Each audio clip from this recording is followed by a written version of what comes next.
Welcome to Documentary First, an inside look at a first-time filmmaker's journey. I'm your host, Josh Lindsay from the Movie Proposal Podcast. And with us is our first-time filmmaker, Christian Taylor. Hey, Josh. Hello, Christian, in your beautiful new hairdo.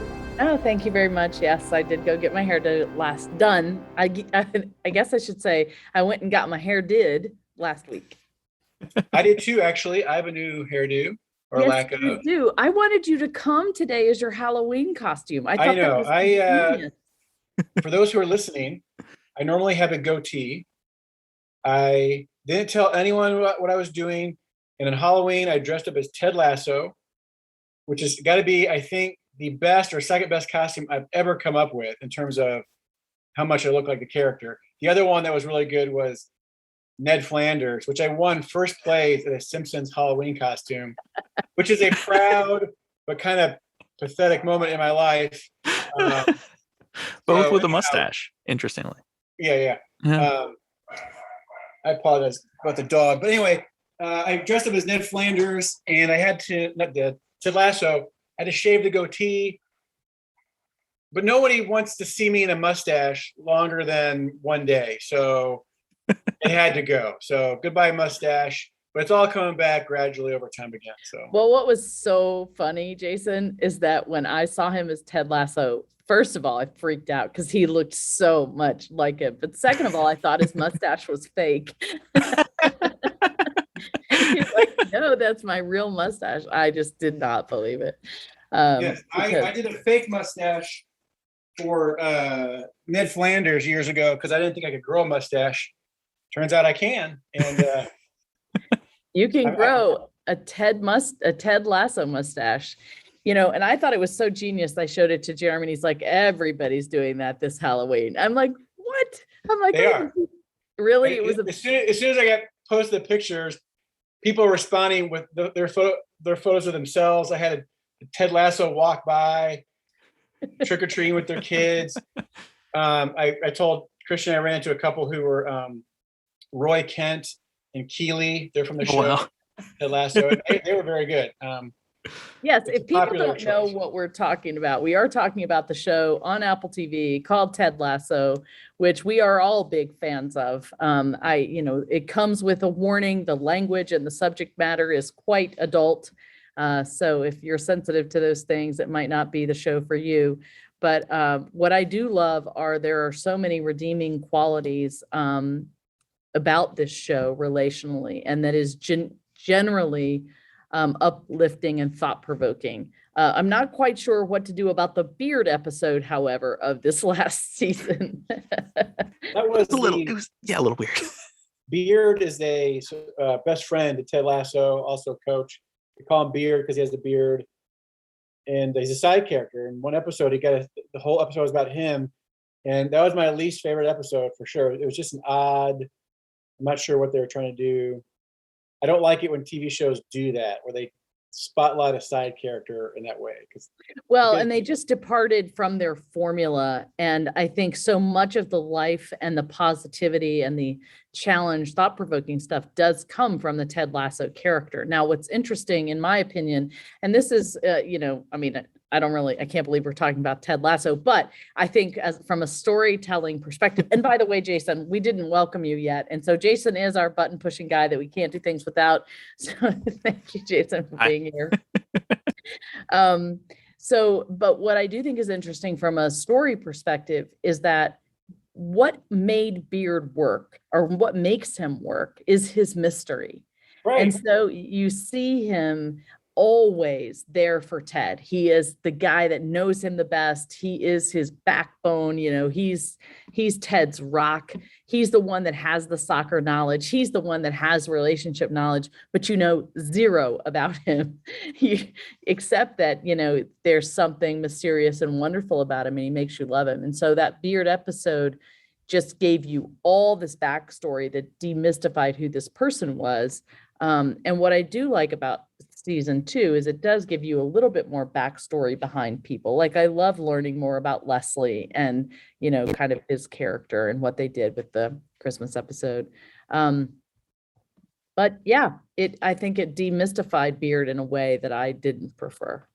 Well, Yeah, it suffered from the same sort of issue as the Han Solo movie, yes, where it's like I liked him as he was. I did not want to know all this random backstory. Getting just the chunk you get and being thankful for that is good. And when you go and you're like, well, his name's Han Solo because he was traveling alone and his name was Han, and so they called him Han Solo. And it's I don't care. I don't want to know that. I don't want to know why his name is Coach Beard. If I just beyond just that's what his name is. Yeah. And yeah, I mean, I read an interview where they referred to Beard as Ted Lasso's Chewie. That's Yeah. literally who he is. He's his Chewbacca. And Yeah. so now you've kind of given Chewbacca his own standalone for a little bit. And I don't know. It's weird. It's weird. same Yeah. thing happened with The Grinch Who Stole Christmas with Jim Carrey. The Grinch is a fun character, and we all love him as he is, and we can fill in the gaps however we want. But the moment someone says, "No, this is canon. This is his story," it will never line up with enough people to go, "Yeah, that's what I thought." Right. Well, and the only thing that I did think it explained a little bit, there's always this back and forth with Beard with his relationship with Jane. And you get that there's some unhealth there, and you don't understand why he keeps going back to Jane, or what the pull is with that relationship. And that episode did, clarify that part of it. And the one line that stood out to me was, I just like life so much better with her. She makes life worth living, or brings, so much to life. And he is sort of a one-dimensional character who probably does need that kind of, excitement and enjoyment in his life. That's probably why he loves Ted Lasso, right? So it did give me that, but yeah, retrospectively, it certainly wasn't my favorite. It was my least favorite of all the seasons, I think. Yeah. Agreed. So how this applies to the Guerrilla War Freedom or the Brave Dutch, I don't know, but it's always worth talking about. It's a great show. Well, I think we can take away from series I mean, this is a series. And I think it is interesting to listen to what people who are fans of a series think about, script writing choices. And, particularly if you're working on some sort of doc series, how you tell the story is important. How you develop the characters is important. And I think you need to, how you use the formula. I think using a formula to tell a story is a super useful and important tool, because your audience, then you're building a relationship with your audience. That's what I experienced sort of the whole beginning was different with that episode. Everything was different. And it was like you go to put on a pair of comfy jeans and they don't really fit right, or it's somebody else's jeans that are in your drawer. And that kind of didn't have a very satisfying feeling. I mean, what'd you guys think about that formula part of it? Yeah, I think that's part of why it became a little disjointed, is that it felt so out of everything else because it was so out of everything else. Like, you're just used to them going to, okay, we're going to cut away to Keely and Roy, or Keely and, whatever else is going on, right? You have, oh, Danny's injured and we got a storyline going on with that. This was like, just, we are following Beard and it is linear and we are just going with him. And so I think that's part of it, is that, like, Star Wars, George Lucas, very famous, has the meanwhile back at the ranch, right? It's always, whenever this gets boring, we cut to something else. You didn't really have that opportunity here. True. And so some of the scenes kind of got a little boring. They had to keep amping it up and amping it up and amping it up. And it gets to the point where you're just so amped up that you kind of just stop believing it. And that's not great. Right. It was so unbelievable. Like that. I think that's the thing that's so interesting about the Ted Lasso series. On the one hand, it's a little bit hyperbole, and then it's not completely, real. But at the same time, it's close enough, and you can kind of buy all of that. You don't have to suspend reality that much. But in this Beard episode, you had to suspend reality a ton. That's one thing. I was talking to Sean about this. For people who don't know, Sean's my creative partner. Both Christian and Josh know Sean. And now we live in a universe where you can jump off like a 15-story building and land in a dumpster and be fine. That happens in this episode. And if that had happened in any other Ted Lasso episode, it would have been like, what? No, he would have like screwed up his leg and his ankle and everything. And it's like, but now that's fine. And like Ted Lasso is a bit of a wacky character, right? This whole episode is just filled with a ton of really wacky characters. You know, the guy who hunts him down after he randomly went home with his girlfriend, and you know, the red dress lady who collects pants and all this, you know, really odd things. Now you just have a universe where you have all these really odd characters, and Ted isn't that odd in that universe. So there are just some things about that just become a little disjointed and kind of not ruin the rest of the show, but make you changes how you think about the rest of the show.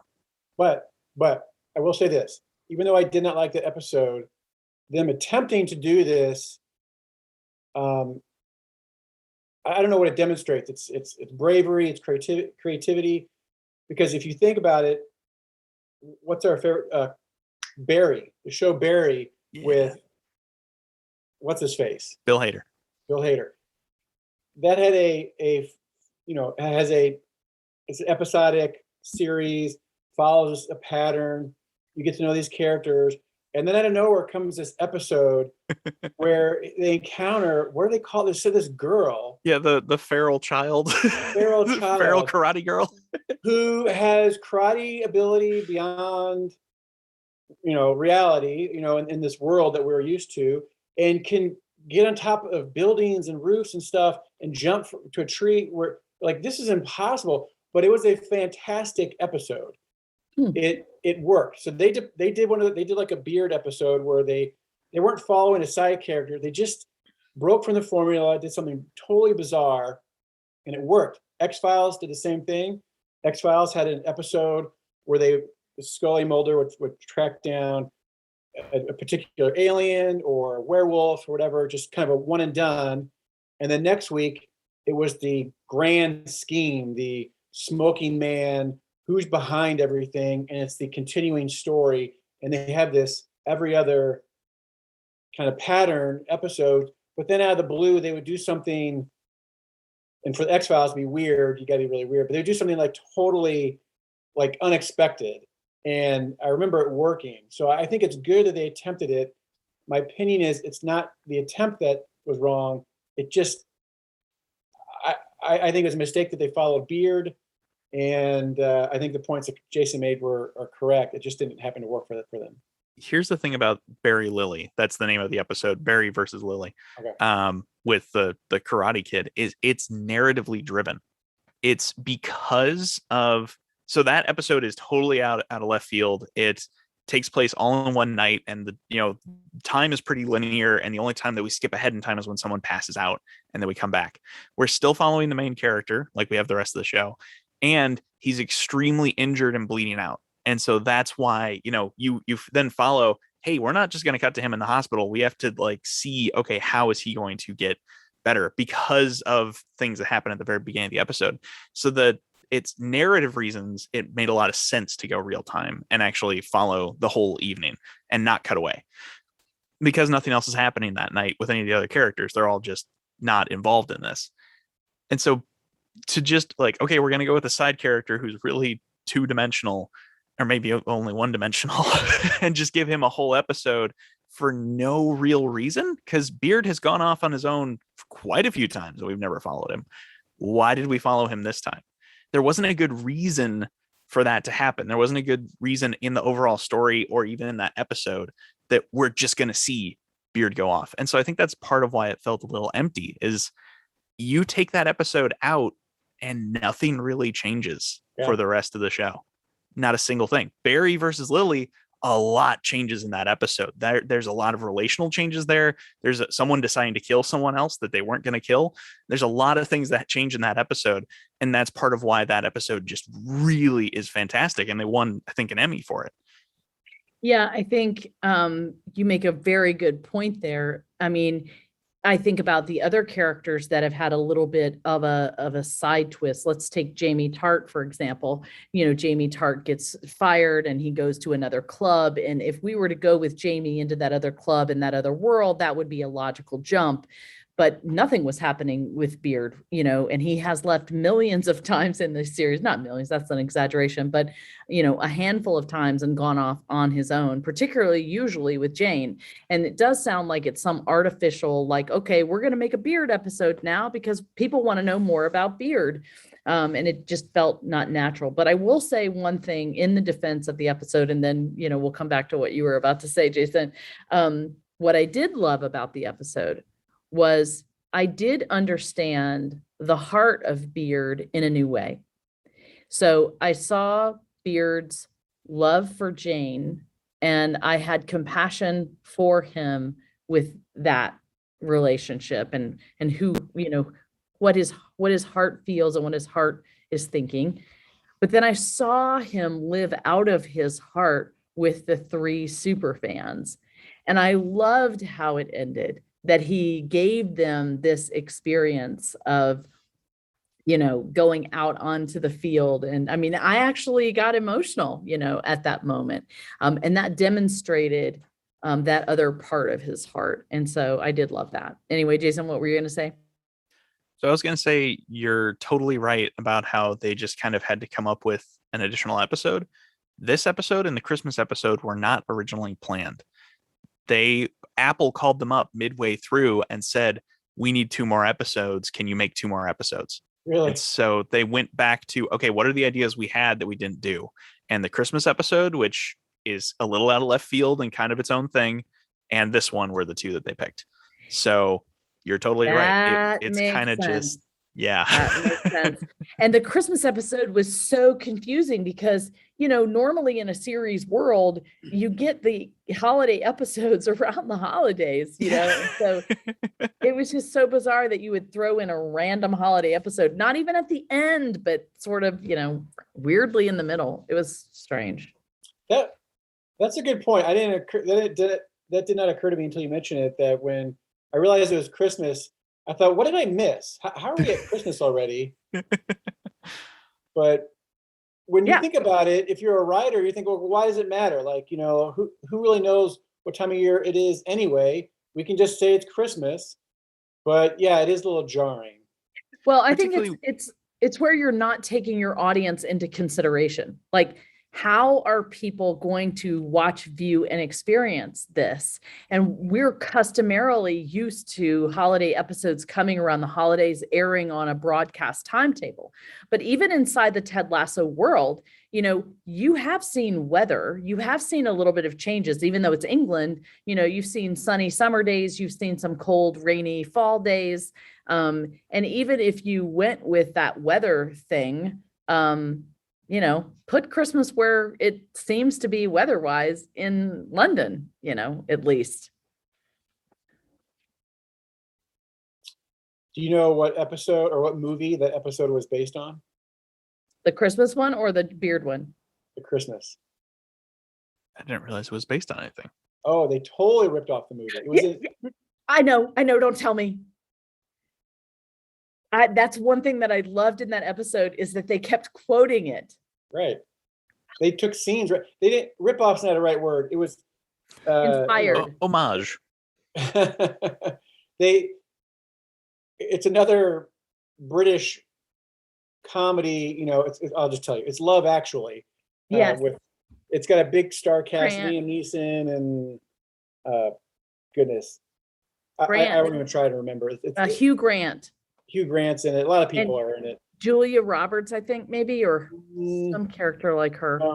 I can't remember. Anyway, yeah, super good. Good. The girl from Pirates of the Caribbean, whatever her name is, Keira Knightley. But it's like, 5 or 6 different love stories. And I guess they're kind of intertwined a little bit, but they bounce back and forth with different ones. And it just has that feel good love story. It's Christmas. It's like they take all these things. It's like an ooey gooey. Let's just take as much sugar as we can that everyone loves. We're going to put it in here. Christmas and British humor and love stories. And we're not going to do one story. We're going to do 7 love stories, about a little boy or about an older couple, whatever, And anyway, that was the inspiration And I think they did it in honor of it. Like they weren't like ripping it off or mocking it or whatever. But yeah, but we like that movie, so we enjoyed the episode. Yeah, I did. And I noticed what they were doing and I love it. They've done it several times. I mean, that's kind of what that series is known for, right? Like you hear practice, what you talking about practice, you'll hear stuff like that woven into the series. So I do love that. Practice. Allen Iverson. I didn't know this either, Josh. I did not know this either. Sean had to send me a link to the original interview. What was is he saying practice? Yeah. So what's in the original version? What's happening? It is an actual interview.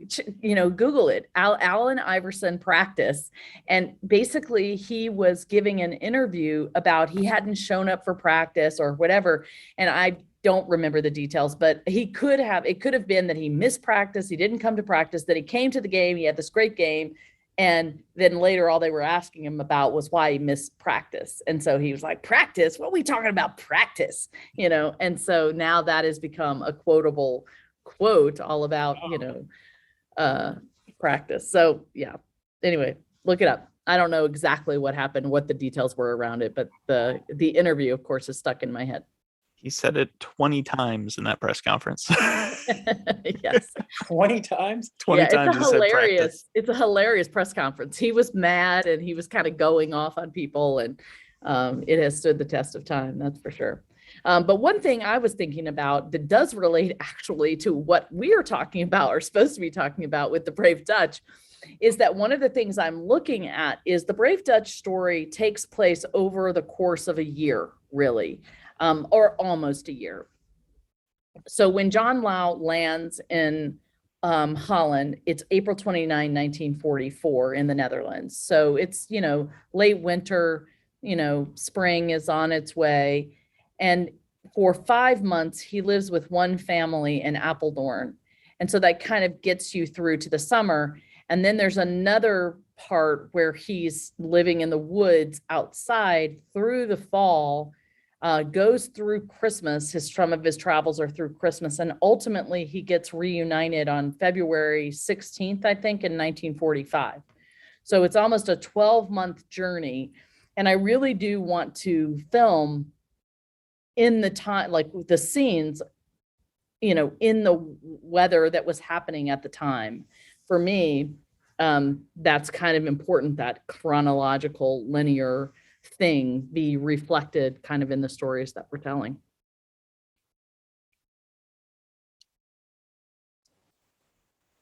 Sorry, rookie mistake. I was on mute. Where are you with the Brave Dutch right now? What news and updates can you tell us? What deals have you made? What are you filming? Not a lot to report, although I did have an hour-long conversation with my good friend and editor, Bill Ebel. Bill has been editing, several other movies recently. The last time we had a catch-up call was back in August. And Bill has yet to dive into this story. And I'm super excited for him to get his head inside of it because I love the way that Bill thinks.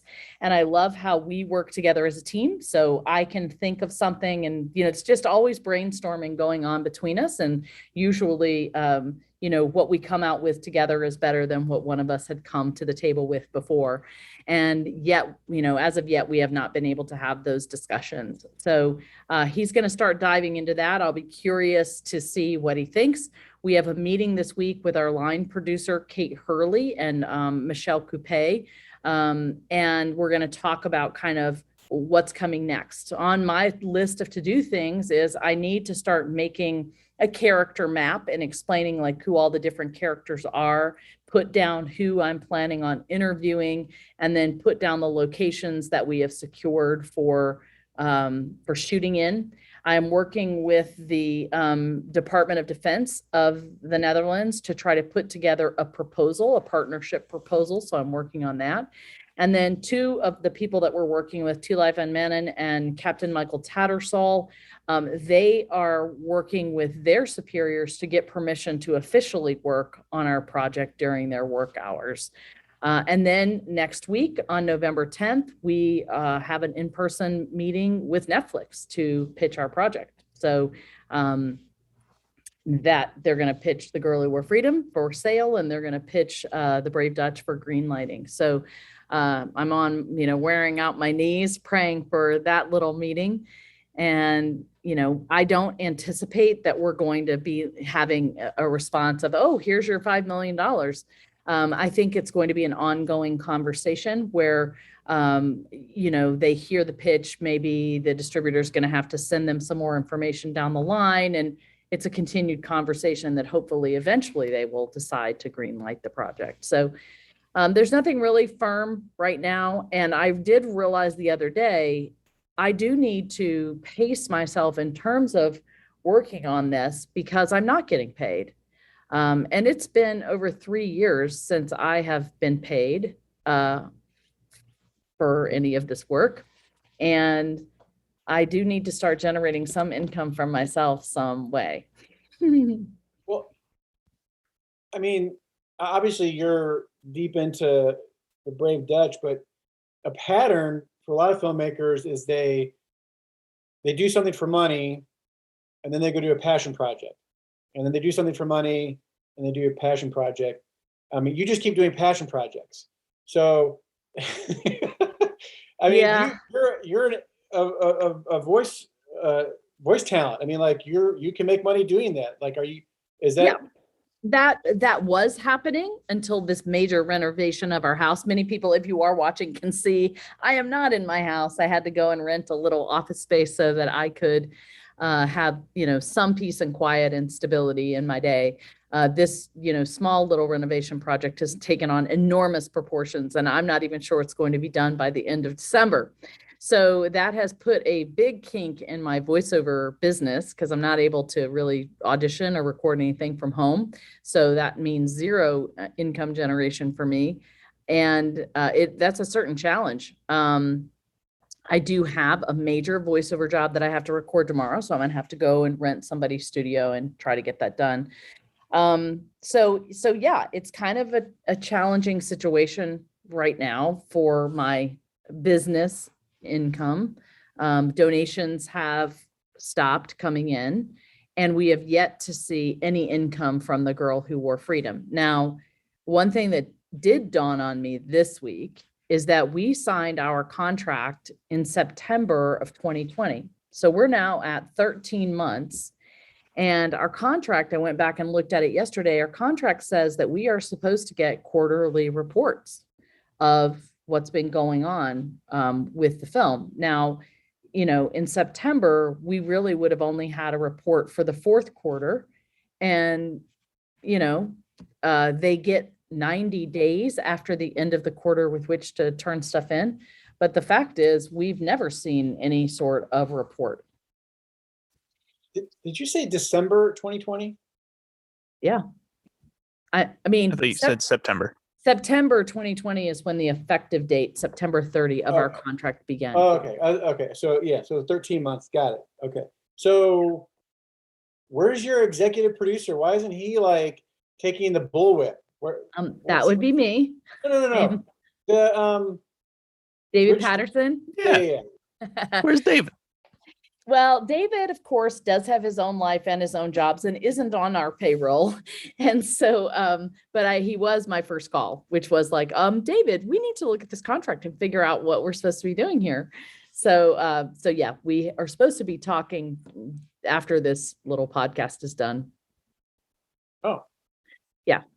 So that will happen. And we will need to figure out that. One thing I did discover is I don't think that we will have any, any money coming out for at least 18 months after it went on sale, which would have been the end of May 2021. So I've still got a long time before I start. Why 18 months? I don't know. That's what's in the contract. I guess that's just how long it takes things to settle. They will have spent money. They will have outlaid money for, distribution expenses and stuff like that. And then they will have had receivables for things that have been purchased or deals that have been done. So I don't really know why it's 18 months, but that's what it is. The other thing I did learn is they are saying that they're looking to get it onto Fandango now and Vudu.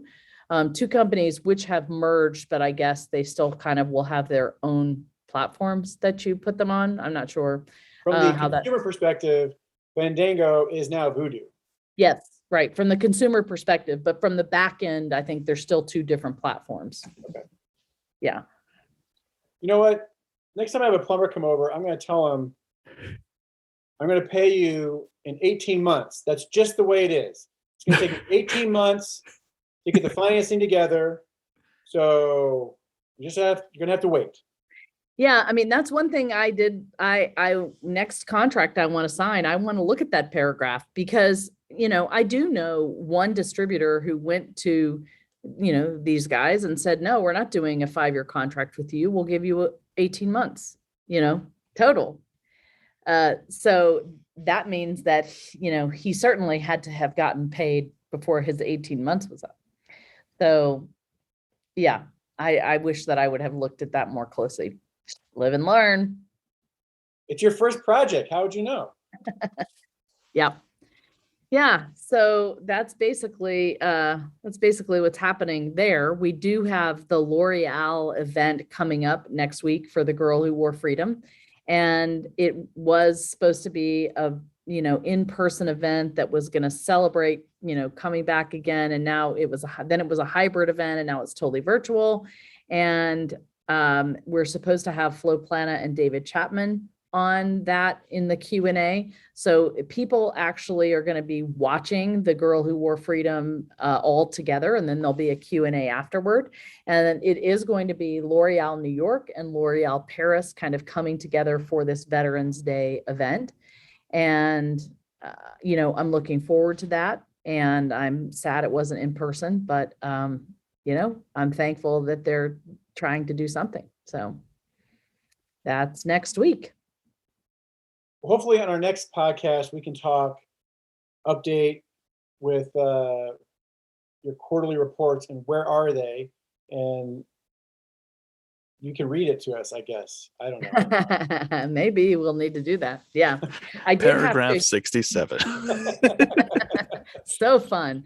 I did have to call Ben Fythen, he's took over Hunter's place as a business operations guy, but I also called Hunter today to get him to just talk through that with me. And the other thing we're still processing, I want to give another big shout out to James Huberger, a podcast listener, a Patreon supporter. Way back when I asked about, what should we do with this podcast? Do we rename it? Do we name it Documentary Second? He's like, oh, that's a horrible idea. Please don't do that. And then he wrote me a long letter about sort of his thoughts about how we could rebrand. And I thought they were genius. I haven't yet responded to him. Sorry about that, James, but I have been pondering your email and talking with our team about it. Because right now I do think I need to restructure, and I probably need to set up some sort of parent organization, because right now I personally own Taylor Productions, Normandy Project, Living Stories. And if we're, opening the Brave Dutch, that's going to be yet another one. And James pointed out to me that Documentary First has sort of been our flagship. It's been the one constant, and it is, it's really the only thing generating any new content every week.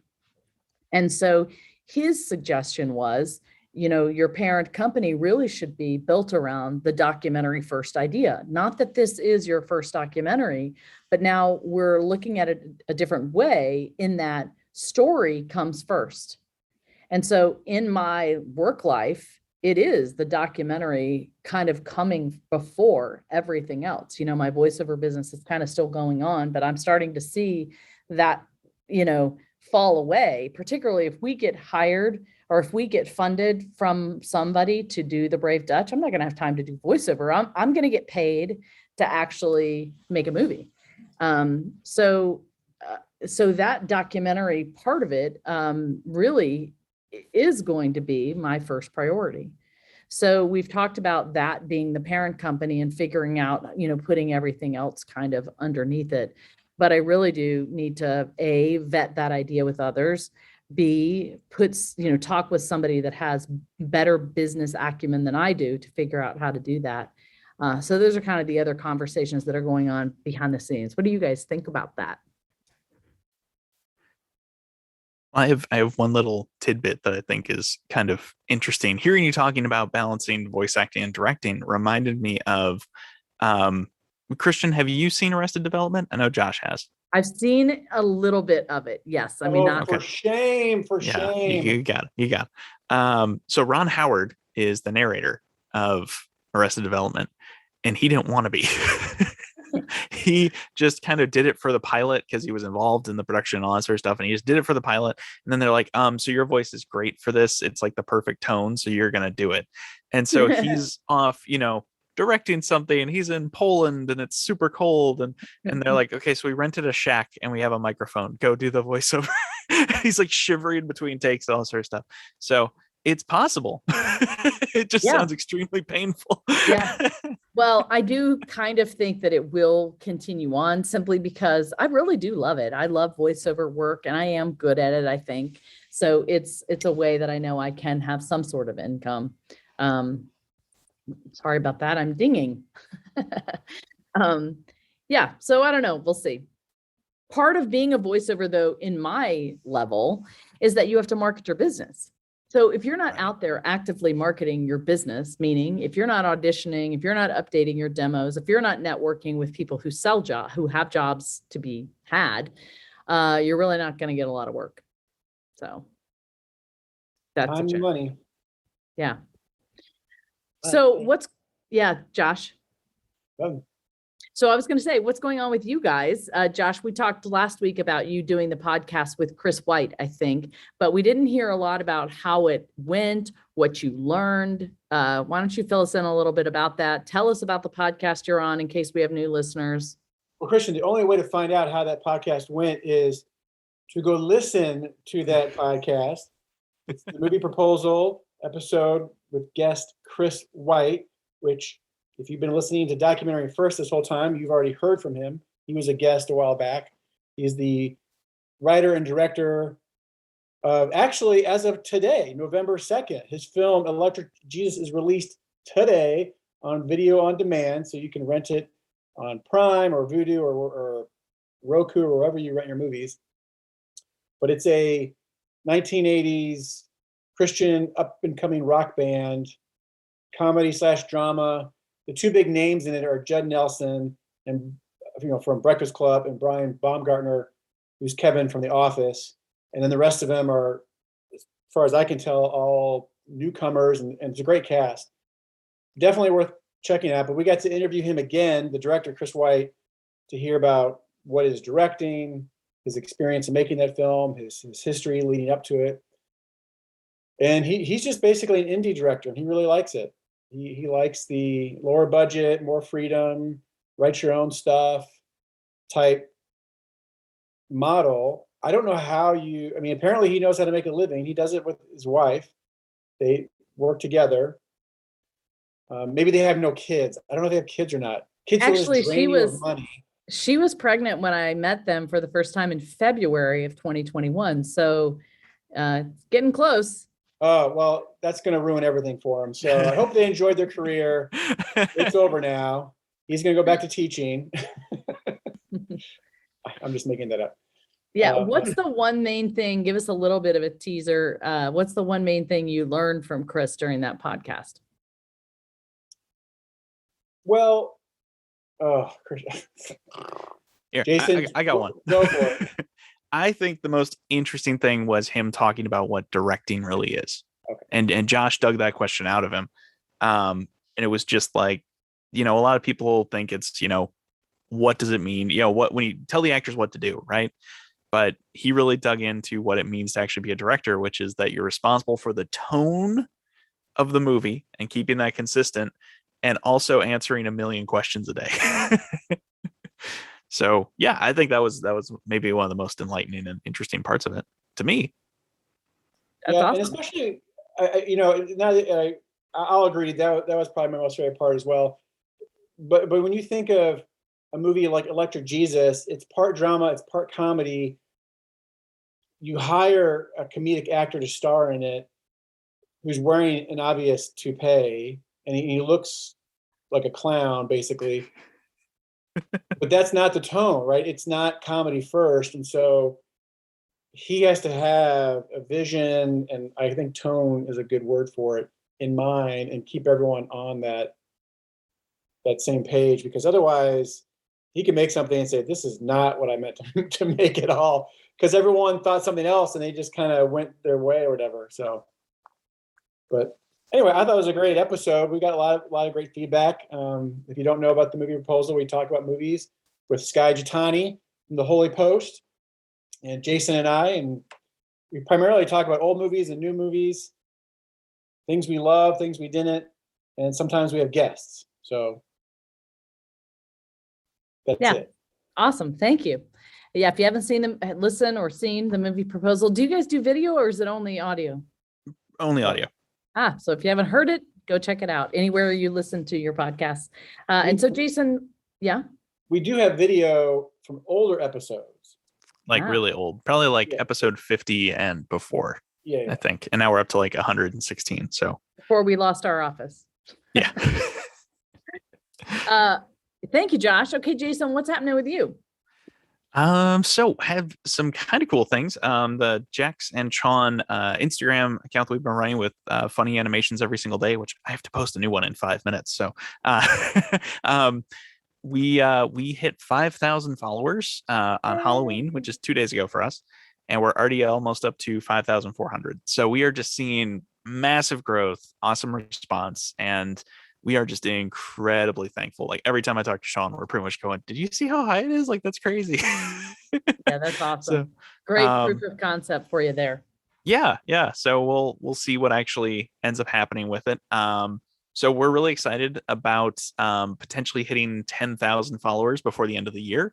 If we keep on track for that, we should at our current growth rate, we should hit that pretty quickly. So yeah, we're pretty excited about that. And another really kind of cool thing is we had a Netflix showrunner who was willing to read one of our scripts and give us detailed notes, and pretty much tore the script apart and told us a really cool thing. So we were talking about characters earlier. This totally applies to the Beard episode. She told us that, I love your script. Why does the main character show up like 15 pages in? We were like, the main character is like on page 1. And she's like, no, your main character's over here. And you just haven't realized that yet. We were like, oh my gosh, you're right. That's who the show's about. And so we're like, we have to completely tear it down to the studs and start over. But we have this incredibly interesting character and incredibly interesting world. We just have to now rejigger it to actually focus on that person. And so it was really, really enlightening. Because of where the show started, we were just thinking, oh, we're staying here, we're staying with these characters. And then we just introduced this side character halfway through, and they were so much more interesting and they kind of took over the show from that point, and we didn't even realize it. And so I think that, to me, the encouragement with that is always be willing to listen to anyone who will give you notes and be willing to tear things down to build them back up, because they'll always be better. And so we haven't started rewriting that yet, but we're excited to. Yeah, that's awesome. Well, that kind of is what happened with me. I'll never forget giving it to, Nicole, one of our consulting producers, and she just basically ripped the heart out of the middle and like, you got to put this somewhere else. And I was like, wait a minute, I don't know how to do that. We did it, and she was right. She was right. And it's the toughest notes are usually the best ones, and the challenge of doing it's getting punched to the ground and getting back up is what will make you make incredible things. So well, and I remember at the very end of post-production where we Helen Patton suggested we send it to this really high-end editor in LA, and basically he gave us one note, which is take off the entire beginning and put it at the end. And so Bill and I were like, what? Like that? What? Like it took us forever to get our mind around that. And then we finally did it, and we're like, oh, he was right. So yeah, you have to be willing to do the hard stuff for sure. Yeah. Well, thank you for that. It's nice to hear, but your journey, and I really love spending this time with you. I enjoyed our unexpected conversation of Ted Lasso. I hope if you're listening, you've gotten something from that. But anyway, you have any ideas about anything that we talk about here, we would love for you to communicate with us either on the Girly War Freedom Facebook page, Twitter, Instagram. You can email me, Christian@normandystories.com. And, please review us on iTunes or Spotify or wherever you listen to your podcast. We'd really appreciate that. And if you care to make a donation, we certainly can use it. So that's about it for me today, Josh.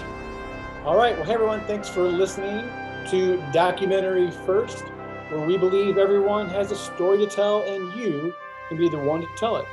Yes, you can. Bye, everybody.